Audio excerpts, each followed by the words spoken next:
दृश्य लग रहा है। सुखदेव जी कहने लगे, रे राजन,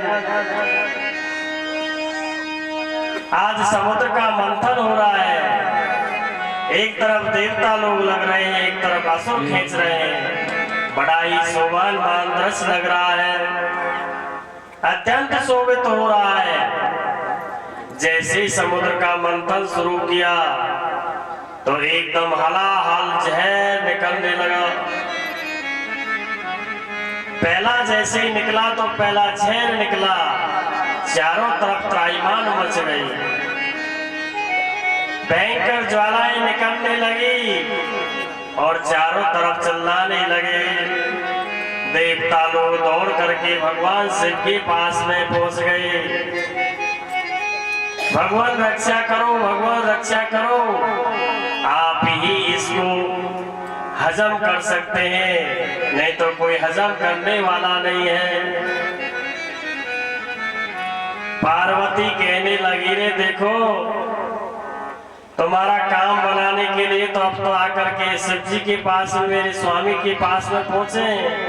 मारने के लिए तो शिव है और जीने के लिए तुम हो। ऐसी बातों को खाए तो शंकर ही खाए, शंकर ही पचाए। तुम तो मतलब के कारण तो आ गए हो। देवता अरज करने लगे, रे स्वामी, ऐसे जहर का, ऐसे विष का पान आप ही कर सके हैं, ऐसा कोई करने वाला नहीं है। भगवान शंकर की स्तुति कर रहे हैं देवता लोग। स्तुति की,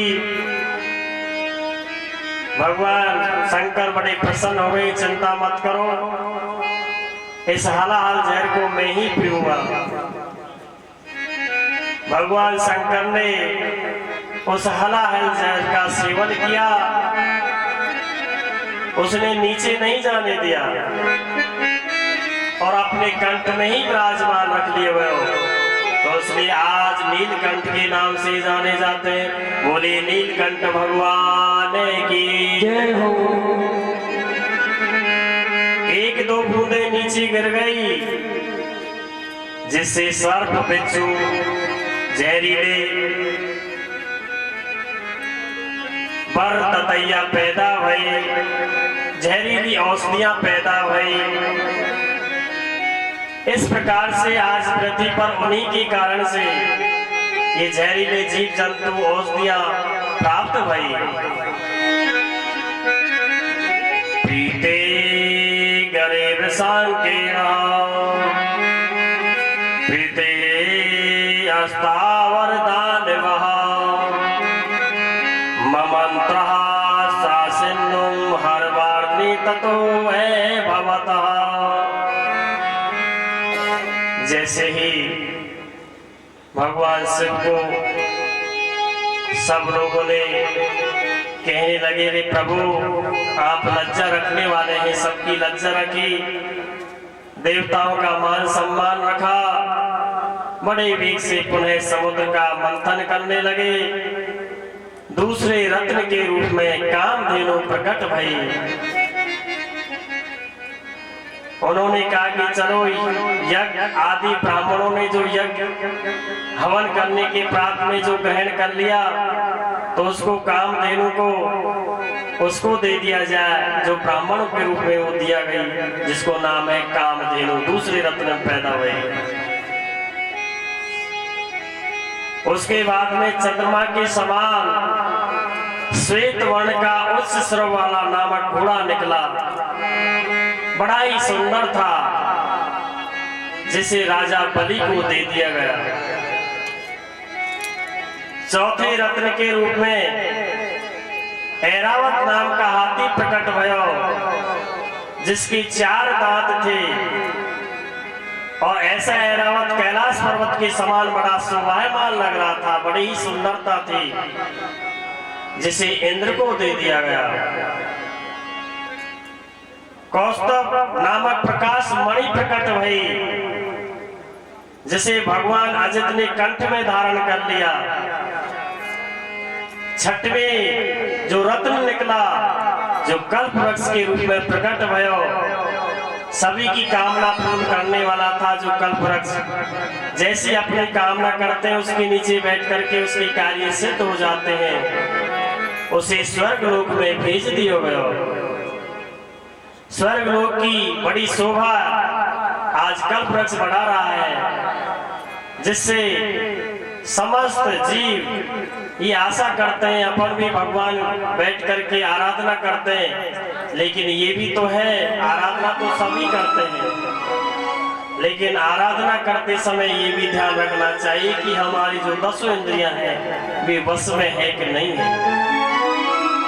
इस प्रकार से इंद्रियों को वश में करके जब हम भगवान के एक बार नाम लेते हैं तो करोड़ों यज्ञ के समान माना गया है। सातवें रत्न के रूप में रंभा आदि अप्सराएं जैसे प्रकट भई, जो सौंदर्य का बड़ा भाव बढ़ाती है, सबके मन को हरने वाली है, उन्होंने भी उसको स्वर्ग रूप में भेज दिया, जिसकी शोभाएं बढ़ाई रही है। 8वें स्कंद में और 8वें श्लोक में और 8वें अक्षर में रत्न श्री लक्ष्मी प्रकट भई, बड़ी ही सुंदरी है, औदौन यौवन रूप रंग, जिसकी महिमा जिसको जान नहीं सके है। उन्होंने कहा कि भाई ये लक्ष्मी है, लक्ष्मी प्रकट भई है, किसको दिया जाए। अब लक्ष्मी तो लक्ष्मी होती है, सभी मन में धारण करने की सोचते हैं कि लक्ष्मी मेरे को भी मिले, मेरे को भी मिले, लेकिन जब तक भगवान भी जानते हैं कि सारे गुण होने चाहिए। इंद्र ने बैठने को आसन दिया, नदियों में अभिषेक करवाया, गौओं में पंच अभिषेक करवाया, देवताओं के आभूषण भेंट किए, अनेक प्रकार के वाद्य बजवाए, अनेक प्रकार के नृत्य हुए, जगह जगह आनंद हो रहा है। जिस प्रकार से लक्ष्मी आई है, लक्ष्मी ही चिन्हा यशा सती सहा लक्ष्मी, जिसका सिंह सबसे सुंदर और श्रेष्ठ बड़ा शोभायमान है, वही लक्ष्मी कहलाती है। ब्राह्मणों से उन्होंने कहा भाई दुर्वासा ऋषि को दी जाए, नूनम तपो यस्सहा नैमन्यो निर्जयो ज्ञानम कश्चितः तत्सने सर्वं अर्जितम् कश्चन महात्म नैकाम निर्जासः ईश्वरः किं वर्तो वे आश्रमः। दुर्वासा ऋषि बड़े तपस्वी हैं, क्रोध वाले हैं, इसलिए लक्ष्मी यहाँ क्रोध के कभी निवास नहीं करती है। उन्होंने कहा भाई सनकादिक ऋषियों को दिया जाए। सनकादिक ऋषि ज्ञानी तो है, लेकिन उसका कोई असंग नहीं है। ब्रह्मा जी महान है, लेकिन काम पर विजय नहीं है, और काम के घर कभी लक्ष्मी निवास नहीं करती है। इंद्र को दिया जाए, इंद्र वैभवशाली है, लेकिन हमेशा दूसरों का आश्रय लेता है, वो खुद भी नहीं छिपता डोलता है, वो छिपने की कोशिश कर रहा है। ऐसे को लक्ष्मी कहाँ दी जाए। पराधीन को कभी लक्ष्मी प्राप्त नहीं होती है। शुक्राचार्य को दिया जाए, गुरु शुक्राचार्य को भी दिया जाए। उन्होंने कहा कि शुक्राचार्य के पास में धर्म तो है, लेकिन प्राणियों के प्रति उसका प्रेम का बर्ताव नहीं है कि किस तरीके से प्रेम भाव किया जाए, इसलिए शुक्राचार्य को नहीं दिया जाए। लक्ष्मी हमेशा प्रेमी के घर रहती है। जहाँ पर घर में प्रेम भावना होती है, जहाँ घर में हिल मिल करके रहते हैं, तो वहाँ हमेशा लक्ष्मी ही निवास करेगी। कलह के रूप में घर पे प्रवेश नहीं करती है। जहाँ कलह हो रहा हो लक्ष्मी क्यों रोकेगी। भाई बलि राजा को दी जाए। बलि राजा वीर है, लेकिन काल के पंजे से बाहर नहीं है। शंकर का आकर्षक वेश सही नहीं है, इसलिए शंकर को भी नहीं दी जाए। ऐसा कौन सा पात्र भाई किसको दी जाए। सुखदेव जी कह रहे हैं कि राजन मार्कंड ऋषि को दी जाए, कि इसको भी नहीं, ये स्वभाव के मेरे योग नहीं है। अन्य देवता सबको देख लिया गया कि अशुभशील मंगल वाले हैं सभी देवता, मेरे लिए तो मान लिए एक विष्णु भगवान ही है जिसमें शील स्वभाव के हैं, गुण जिसमें नित्य निवास करते हैं। ऐसे हैं हमारे विष्णु जो क्षीर सागर में निवास करते हैं। ऐसे कहने पर तुरंत कमला ने भगवान विष्णु के गले में माला डाल दी गई, तो वो भगवान विष्णु को दे दी गई। सभी देवता बड़े प्रसन्न हुए, लक्ष्मी प्रकट हो गई।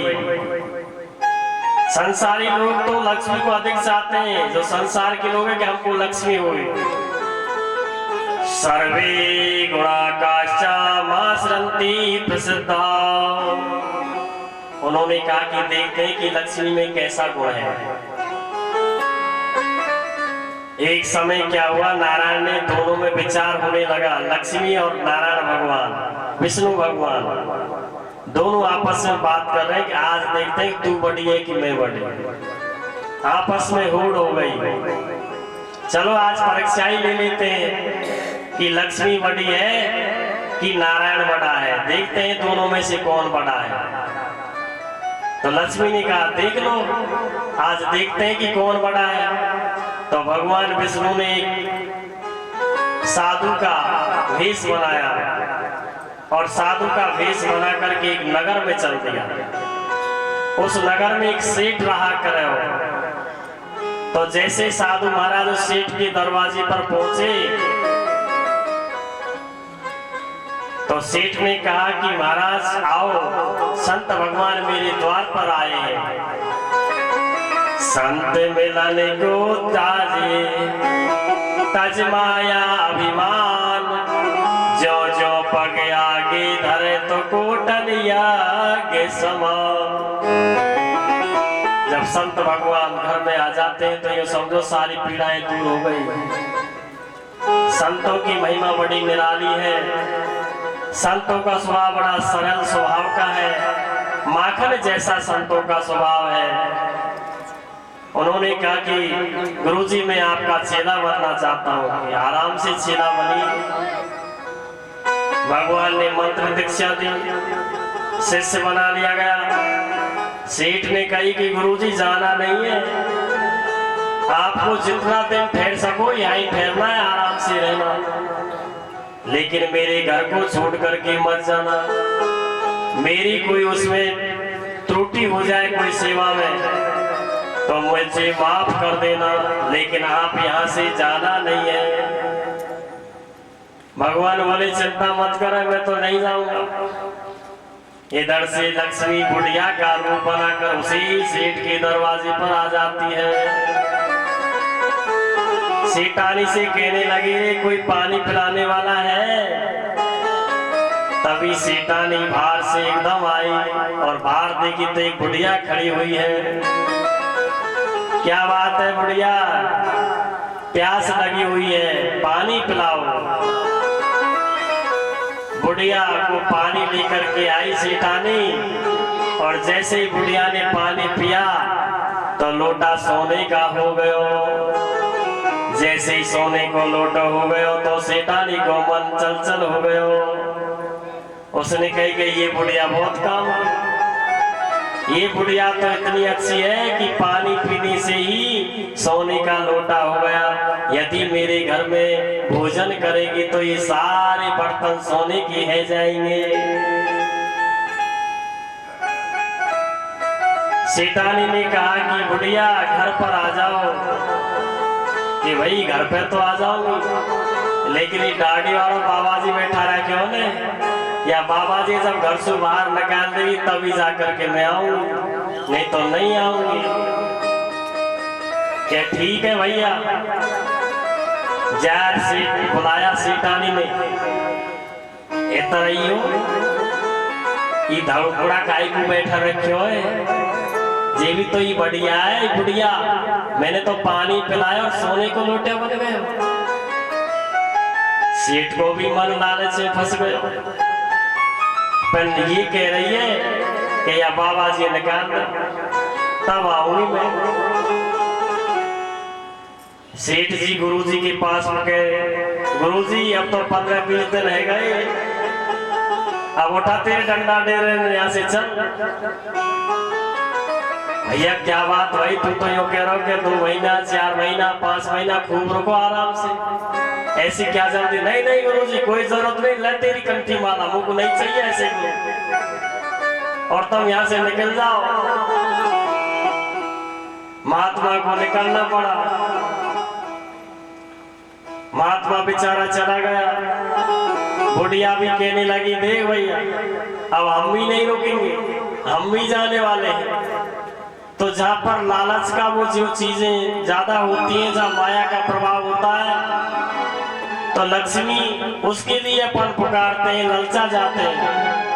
भगवान कहने लगा देख तेरी तो यहाँ लक्ष्मी की यहाँ रह गई, लेकिन अब चल तू मेरे साथ में, तेरी क्या दशा होती है। तो भगवान संतन के पोष पहुंच गए, क्योंकि संतन के वहां माया नहीं चलती है। बड़े बड़े संत बैठे चिमटा लेकर के, तो चिमटा सोने के कर दिए।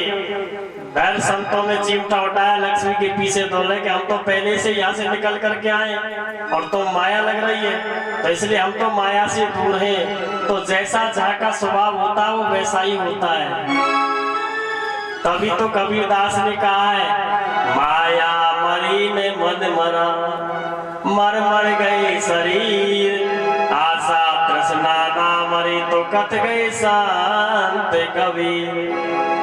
ये माया एक ऐसी चीज है जो सबको भुला देती है, क्योंकि हम भगवान को भी भूल जाते हैं और इस माया के चक्कर में आकर के ऐसी चीजें भूल जाते हैं कि हमारे मन में बातें नहीं रहती हैं।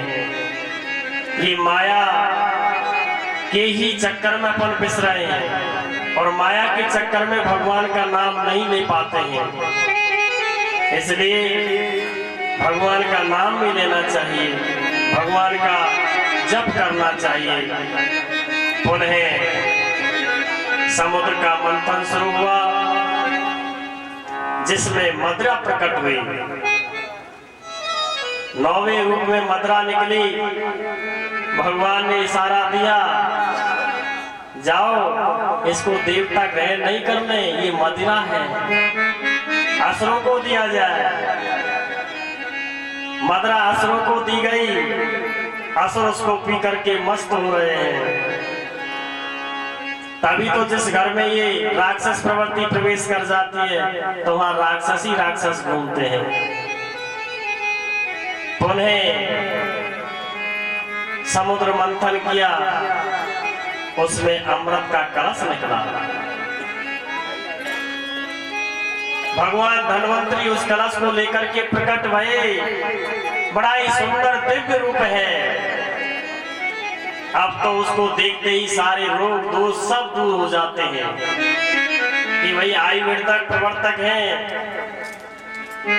झट से राक्षसों ने उस अमृत के कलश को एकदम झपट लिया और झपट करके वो राक्षस उस अमृत के कलश को लेकर के दौड़ भागे। देवता निराश हो गए कि अब क्या किया जाए, अब हमारे पास कोई उपाय नहीं रहा। यदि राक्षसों ने अमृत पी लिया तो ये अजर अमर हो जाएंगे, तो सारा संसार मिट जाएगा। दैत्यः युद्धपसितः सु कामः सु दिव्यान्मुद्रो। उस कलश को लेकर के दैत्य बड़े प्रसन्न हुए। हर चीज को कहते हैं कि प्रसन्नता हो जाती है, लेकिन क्या करें, देवताओं ने जाकर के भगवान विष्णु से याचना की, भगवान रक्षा करो, भगवान रक्षा करो। जाकर के भगवान ने कहा कि चिंता मत करो, आज भगवान स्वयं नारायण मोहिनी का रूप धारण कर रहे हैं। जैसे दैत्य लोग कलश को लेकर के भाग रहे तो भगवान मोहिनी का रूप धारण करके उनके सामने आ गए। बड़ी सुंदर अप्सराएं बन गई जो तीनों लोकों में नहीं है। अब तो वो कलश को भूल गए और दैत्य उस सुंदरता को देख करके मोहित हो गए। अब तो भगवान की तरफ मोहित हो रहे हैं, मोहिनी का रूप धारण कर लिया, जिससे मोह कर लिया गया। भूल गए कौन हो, कहां से आई हो, दैत्य लोग पूछ रहे हैं। उसने कहा कि देखो तुम कश्यप के सारे पुत्र हो, एक ही ऋषि की संतान हो, तुम भाई भाई हो, और इस अमृत को मेरे हाथों के द्वारा बारी बारी से आज सबको पिलाया जाएगा। यह सुनकर दैत्य लोग बड़े तसल्ली आई, प्रसन्नता प्रकट की कि आज हम इस सुंदरी के हाथों से अमृत का पान करेंगे। मोह में फंसा लिया। दैत्य ने उस कलश को भगवान विष्णु जो मोहिनी का रूप बनकर के आए, उन्होंने ले लिया गया। सबको इधर देवता लोग बैठा दिए, इधर असुर लोग बैठा दिए गए। मान सहित विष खाए के सम भय जगदीश, बिना माने अमृत पियो तो राहु कटायो शीश। आज बड़े हिसाब से पिला रही थी, लेकिन राहु इस तरीके को समझ गया कि ये धोखा हो रहा है हमसे। हमको तो मदरा पिलाई जा रही है और इनको अमृत पिलाया जा रहा है, ये तो भेद कर दिया। लेकिन जैसे ही तुरंत जाकर के जब पहुंचा और उनकी देवताओं की कतार में पहुंच गया, तो चंद्रमा को पता लगा कि राहु आ गया है। तुरंत भगवान को आदेश दिया कि राक्षस अमृत पी रहा है। तुरंत भगवान ने सुदर्शन चक्र चलाया और राहु का सिर अलग कर दिया गया। अब उसने जो अमृत पी लिया तो वो मरने वाला कहाँ है। तो राहु और केतु दोनों बीच में आ गए, राहु केतु बन गए। आज जितनी भी विघटन आती है, जितनी भी परेशानियां होती हैं, तो इसी की वजह से होती हैं। और राक्षसों का तो नाश हो गया, लेकिन राहु केतु आज भी अजर अमर है। हर चीज में अपन को दखल देते हैं, हर चीज को दखल दिया जाता है, लेकिन यहाँ एक विसंगति आ जाती है। सुखदेव जी कह रहे हैं कि राजन, जो राहु का जब गला काटा गया, उस समय खून की बूंद गिरी, तो कुछ मतंत अलग अलग बता रहे हैं यहाँ कि उस खून की बूंद से लहसुन और प्याज पैदा हुए, जिसको लोग सेवन नहीं करते, संत महात्मा होते हैं। एक ने कहा भाई ये हड्डियों, जो गाय की हड्डियां हैं, उससे लहसुन और प्याज की उत्पत्ति हुई है। एक विद्वान क्या कह रहा है कि ये कुत्ते के अंड को से बनाया गया है। ये तीनों चीजों अलग अलग विद्वानों ने बताई गई, लेकिन मेरा भाव और गुरु के आदेश के अनुसार मेरा भाव ये कहता है कि लहसुन और प्याज एक तामसी है, और तामसी होने के कारण इंद्रियां जागृति हो जाती हैं। इसलिए संत महात्मा लोग इस लहसुन का प्रयोग नहीं करते हैं। अब कहाँ रह गई, कहाँ बूंद रह गई, कहाँ वे रह गई। ये तो एक कंद के रूप में प्रकट भई है, और कंद के रूप में लहसुन और प्याज पैदा हो रहा है, लेकिन तामसी होने के कारण इसका सेवन नहीं करते हैं। इस तरीके से राहु और केतु का सिर जब अलग अलग हो गया, तो दो बन गए राहु और केतु। आज मानव जीवन में दखल दे रहे हैं, तो यही दे रहे हैं। सुखदेव जी राजा परीक्षित को समझा रहे हैं कि सबने एक समान कर्म किया, और देखा जाए तो देवता और असुरों ने एक ही तो उद्देश्य था कि हम जो भी काम करेंगे तो हर साथ साथ बैठा करके ही कार्य करेंगे, और हमने एक समान कर्म किया है। भाई समुद्र का जब मंथन किया तो दोनों ने एक समान किया है, तो ऐसा क्यों? देवताओं को तो अमृत अमृत बना दिया और दैत्यों को अमृत नहीं पिलाया। कर्म यदि भगवान की शरणागति पूर्वक किया जाए तो उत्तम फलदायी होगा। यदि भगवान के विमुख कर्म करोगे तो उत्तम फल देने वाला भी नहीं होगा। इसलिए भगवान कह रहे हैं, देखो ये ऐसी कोई बात नहीं। सुखदेव जी राजा परीक्षित को समझा रहे हैं कि कर्म तो दोनों ने ही किया है, लेकिन कर्म की परिभाषा तो देखो। एक तो क्या कर रहा है कि सड़क में गड्ढा खोद रहा है और एक सड़क को बना रहा है। कर्म दोनों ही कर रहे हैं। अब बनाने वाला बढ़िया है या गड्ढा खोदने वाला बढ़िया है? अब राक्षस तो आतताई हैं, राक्षसी पैदा कर रहे हैं। देवता लोग तो तुम्हारा फायदा ही कर रहे हैं। देवता किसी का भला कर रहे हैं, लेकिन राक्षस भला नहीं कर रहे हैं। इसलिए यहाँ पर कर्म का भेद हुआ है। कर्म तो दोनों ने किया है, लेकिन इसमें यही भेद है, एक तो गलत कर्म कर रहा है, एक अच्छे कर्म कर रहा है। तो अच्छे कर्म करने वाले को तो अच्छी वस्तु ही प्राप्त होगी और गलत कर्म करने वालों को गलत ही वस्तु प्राप्त होगी, क्योंकि इस पर बैर बढ़ गया।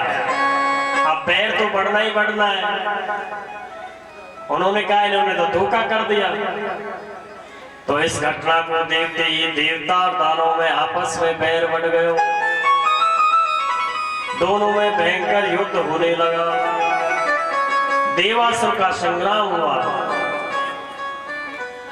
इंद्र ने एक नमोची नामक असुर का सिर समुद्र में फेन का वज्र बना करके उसको काट दिया गया और उससे एक वर प्राप्त हुआ, न गीली वस्तु से मरा न सूखी वस्तु से मरो। इसलिए इंद्र ने एक फेन का वज्र बना दिया। जो झाग आता है समुद्र में उसको फेन कहते हैं। उसका ये था कि नहीं तो मैं गीले वस्तु से मरूंगा, नहीं ही सूखी वस्तु से मरूंगा। इसलिए जो झाग होता है समुद्र में उसका वो सुने एक वज्र बना दिया, नहीं तो वो सूखा ही है और नहीं गीला होता है, उसको फेन बोलते हैं।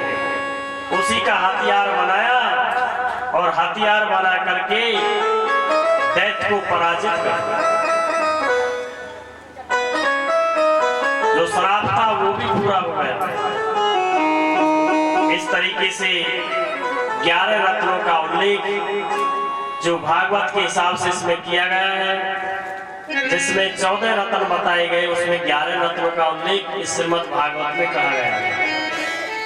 चंद्रमा, शंख और धनुष ये और पुराणों में बताया गया है। 11 का उल्लेख इस श्रीमद् भागवत में कहा गया है, लेकिन जो चंद्रमा निकला था जो भगवान शिव को दे दिया गया था वो अन्य पुराणों में बताया गया है। शंख भगवान को दिया था, विष्णु भगवान को दिया गया था। तो ये जो चीजें अलग पुराण में बताई गई हैं, जबकि भागवत में केवल 11 ही रत्नों का उल्लेख बताया गया है। सुखदेव जी कहने लगे कि हे राजन, जब भगवान शिव ने सुना कि सर्वेश्वर प्रभु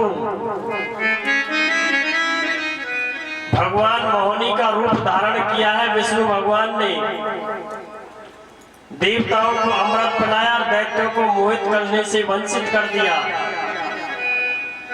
विष्णु लोक में गए और विष्णु मोहिनी रूप दिखाने की प्रार्थना करने लगे। महाराज मेरे को तो दर्शन ही नहीं हुए, भोले त्रासना कर रहे हैं, आराधना कर रहे हैं कि आपने असुर और देवताओं को मोहिनी रूप धारण करके और अमृत पिला दिया गया, तो आप ऐसा रूप मुझे दिखाइए। तो भगवान शंकर के सामने पार्वती उसको देख करके मुग्ध हो गई और ये भूल गई कि ऐसा रूप मैंने कभी नहीं देखा है। भगवान शिव ने जब दर्शन किए कि धन्य हो गया, ऐसे मोहित नहीं हुए। ये लीला समझा रहे हैं भगवान कि इंद्रियां बड़ी बलवान हैं, साधक को विश्वास करना चाहिए। साधक साधने वाला होता है, विश्वास करता है। एक बहुत बड़ा हाथी होता है भैया, और हाथी अपन लठ देने से वो सीधा नहीं होता, लेकिन छोटा सा अंकुश होता है, और छोटे से अंकुश को बहुत बड़े हाथी को वश में किया जा सकता है। ये बड़े बड़े उनसे नहीं सुधरता हाथी, लेकिन एक अंकुश है। इसी तरीके से हमारे अंदर एक अंकुश है, जो मन को कंट्रोल करने का सबसे बड़ा ज्ञान है। जब ज्ञान के द्वारा ये अंकुश हो जाएगा तो मन में सारी इंद्रियां भस्म हो जाएंगी, और भस्म करके जब भगवान को अपन प्राप्त कर सकते हैं। लेकिन इस भगवान की लीला को कोई समझ नहीं पाया। किस तरीके से कह रहे हैं? गुरविंदा हरियाणा